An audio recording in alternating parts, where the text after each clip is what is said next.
Mexican light heavyweight contender Gilberto Zurda Ramirez recently signs with Oscar de la Hoya's Goldenboy promotions company and calls out the best of the division at 175 in Artur Beterbiev and Dmitry Bivol in a recent interview that he did. We're going to talk about that on this video.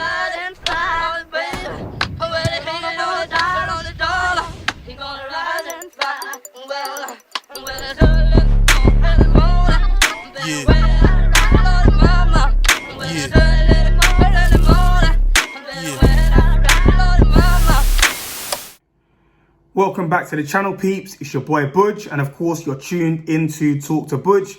Please wipe your feet before you come in. Hit that like button, hit that subscribe button, and sign up for all notifications so you're always aware when the latest video drops. We're dropping daily videos, daily content, so keep yourself up to speed. I need you guys to help me out because we're starting this channel from scratch. We're building from the ground up. And the only way that I can build this channel is through your support, is through your help. So share the videos with your colleagues, with your group WhatsApp chats and your Telegram chats. Spread the word. Get your friends, your family to subscribe and support the movement. I really would appreciate if you guys help me to do that, man. Much love. Thank you for that. Now, going into this video, it's an interesting one because this is a bit of news that I've seen in circulation, but I haven't seen anyone doing a video on it or anyone covering this particular bit of news. So, of course, I thought if no one else is doing it, then why not me? I'm going to go ahead and I'm going to share my view on this particular matter. Now, of course, Gilberto Zurda Ramirez, who was previously a world champion, WBO world champion at 168 pounds at super middleweight, recently has moved up to light heavyweight at 175 and has, as of last month or earlier this month, has signed with Oscar de la Hoya's Goldenboy promotions. Of course, Oscar de la Hoya, being Mexican himself, and having managed the careers of people like Ryan Garcia, Virgil Ortiz, and Canelo Alvarez. Zurda Ramirez felt, according to him, that it made sense in terms of building his profile and making the biggest and best fights for him. And ultimately, that has been my criticism of Zurda Ramirez. The fact that whilst he has had some stellar names on his resume in terms of solid opponents, his opponents haven't necessarily had the profiles for him to gain, notoriety through those wins. He hasn't really had a big name on his resume. And if you look at his record at the moment, I think he's 40-0 and he has 27 wins by way of knockout, I believe it is. I need to double check that. But I think at this point in time, he's 40-0. So he's got a solid record so far, of course. And he has fought some decent opposition, but the question still remains. He hasn't, he with his fighting style, with his stature, with his record, he should be a much bigger entity. He should be, especially being Mexican as well and having that fan base behind him, he should be a much bigger thing in the media. He should be spoken about a lot more than he is at this point in time. He doesn't have a great profile, and he's missing out on that sort of marquee name on his resume to really shoot him into superstardom.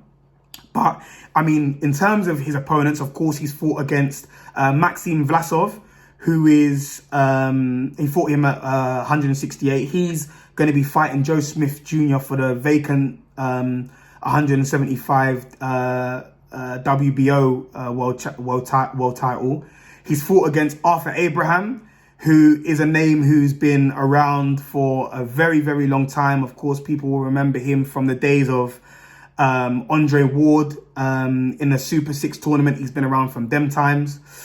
He's fought against Jesse Hart, who only has 3 losses on his record, 2 of them coming against Zurda Ramirez, and the only other loss being against Joe Smith Jr.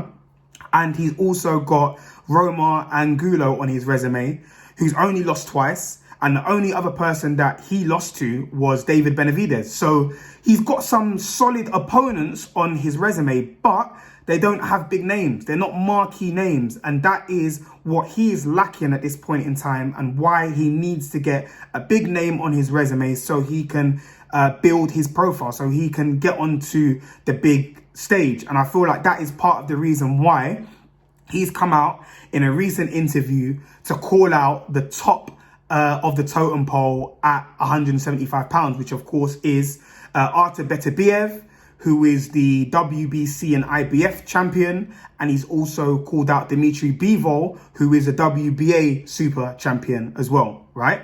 And he's calling him out, and he's like, look, I'm moving up to I've moved up to the division now. I want the very, very best at this weight class. And I find it very interesting what he said in this recent interview, and the fact that he has been so straightforward, so open, so honest about his review of both the guys who are considered the best in the weight division. So we'll start off with Artur Beterbiev, right? He says, and I quote word for word, "I expected a lot more from him. I thought he looked flat and dull for the majority of his most recent fight. It's nice of him to temporarily hold my belts, but he should know that I'm coming for all the hardware and will bring the titles back to my people in Mexico." And I'm glad that he said that, and he was giving his review of Artur Beterbiev's last fight. And I'm glad that he said that, because to be honest, I share the exact same view as him on Beterbiev's last performance, right? People will say that, you know, he was coming off a very long layoff and he hadn't been in the ring for a very long time. So naturally, he's going to be a bit rusty, a bit dull. You know, it's going to take a little while to warm up. For me, whilst I understand that argument, he just didn't look particularly great in that fight to me. I felt that Beterbiev, although he ultimately stopped Adam Deniz, who, you know, we hadn't really heard of him before and prior to that fight. Although he ultimately stopped Adam Deniz, I felt that he had opportunities earlier on in the fight where he could have pressed the action, put his foot on the gas and stopped him sooner, but he didn't. I don't know why. People, of course, will argue that, you know, he wanted to get the rounds in and so on and so forth. My personal opinion is that if the guy is there to be stopped, you get him out of the ring. You don't get paid for overtime in that ring. So if he's there to be stopped, you don't play with your food. You finish your dinner. You know, that's my take on the matter. But I felt like he didn't press the action when he should have, and stopped him ultimately earlier in that fight. And I felt that Artur Beterbiev was getting hit too often and too cleanly against a guy who really, you know, no disrespect to him, is a bit of a no mark. We haven't really heard of anything about Adam Deniz until that fight. So I feel like against a better opponent, you know, he could have, you know, he could have suffered a lot more damage than he did in that fight. You know, I don't think Deniz was necessarily a huge puncher, but still, he was knocking his head back with a few jabs and hitting him clean with certain punches that I just felt that Artur Beterbiev shouldn't have been getting hit with. And I wonder if also not only just the factor of him going and being on a long layoff going into that fight, but is Father Time starting to rear his ugly head? He's 36 years of age now. So although he is in great shape, you know, I don't want to play down the fact that he's in great shape. He's still, you know, he stays in the gym. He's you can tell he's a gym rat. He stays in shape, all, you know, and he's in great nick. But I just feel like maybe his age is starting to show a little bit. Of course, we'll have to wait and see in his next fight, which I hope isn't going to be one that is a long way away. He's saying that he wants to fight the winner of Joe Smith Jr. and Maxim Vlasov, who are both going to be fighting for the WBO title soon. Hopefully we can get that fight later on this year, toward the tail end of the year, just so that he can stay active. Of course, I want to see what he looks like in his next fight, and see if it is the fact that it was the long layoff, or if there are other things at play. But great to hear Zurda Ramirez saying that, look, you've got the titles at the moment, but that's a fight that I want. He's putting him on blast. He's making it known to everybody that he wants the biggest fights and biggest opportunities at 175, which is great, because that's what we need to see from him. He also shared some quotes on Dmitry Bivol, and he said, I've always said that Dmitry Bivol was the toughest challenge out there, which is why I want to make this fight happen. I know he's got a fight coming up, and hopefully he stays undefeated so we can make the mega fight in the summer. Now, obviously, Dmitry Bivol is also coming off a long layoff, a 17-month layoff, after winning the 12-round fight against Lenin Castillo a little while back. And his next fight is in London on May 1st against Craig Spider Richards. Now, honestly, my honest opinion is he could be coming back to fight against better opposition. Although it is a long layoff, and maybe it is just a matter of him coming back to stay busy and whatnot. Craig Richards is ranked number 8 in the WBA rankings. But in my honest opinion, I'm going to keep it 100. This is a mismatch. And for me, I feel that although Craig Richards has done well domestically, his only loss so far has come against Frank Buglioni, who beat him, I believe, by unanimous decision.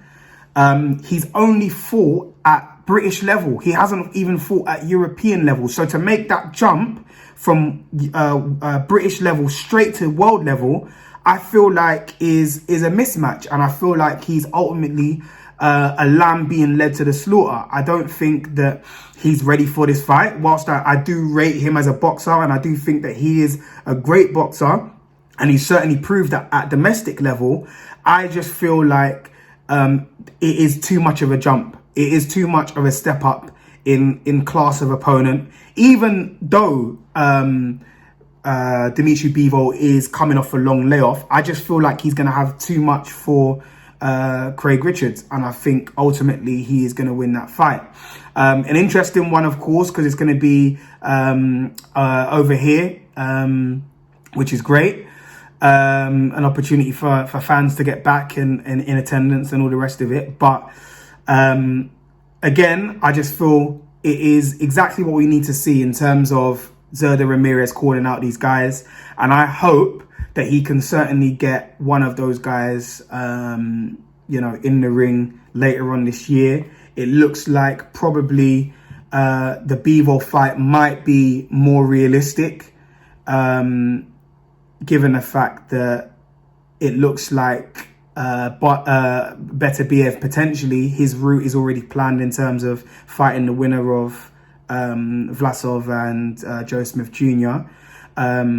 And so that might mean that the Bivol fight is more likely. I think it's time that we started seeing the best of 175 mixing it up. For a long time now, it's just felt like, these guys haven't been fighting each other. It's like they've had some sort of silent coalition where the best of the division aren't fighting against each other for a long time, And I think finally it's time for us to get the best fighting the best. It's time for us to get the big fights, the big money fights, and the hardest opposition for some of these top level guys, man. It's about time. It's been far too long where they've been stat padding and fighting against lower level opponents and opposition. And I think it's time that we start getting the cream of the crop fight and the cream of the crop, man, ultimately. So it's a good look. Whether this translates to a fight further down the line remains to be seen. Of course, as fans, we ultimately want to see these fights. But let's see if Beterbiev and Bivol respond, and if they are keen to also get in the ring with Zurda Ramirez. If they do, I think it's going to be fireworks, because their styles are absolutely gonna mesh well. They all like to bang. They can all box. I think they're all sort of, you know, boxer punchers. They've got knockout power, but they can also box very well. So I think it's going to be great to see when we do eventually see, fingers crossed, of course, them all in the ring and mixing it up with each other. It's absolutely what the sport of boxing needs, and particularly the light heavyweight division that has been a bit stagnant, been a bit quiet in recent years. I think there is enough bodies at 175. There's enough top boxers in that weight division for us to start seeing some mega fights. So let's see it happen. Anyway, that's my thought on the matter. What do you think? Do you see Beterbiev or Bivol potentially fighting Zurda Ramirez further down the line? Is it a fight? Are they fights that you would like to see? And ultimately, who do you favor in those fights if and when they do happen? Let me know in the comments. Share your thoughts. Again, like, comment, subscribe, hit the like button, share the video with your friends and your boxing colleagues. And until the next video, over and out.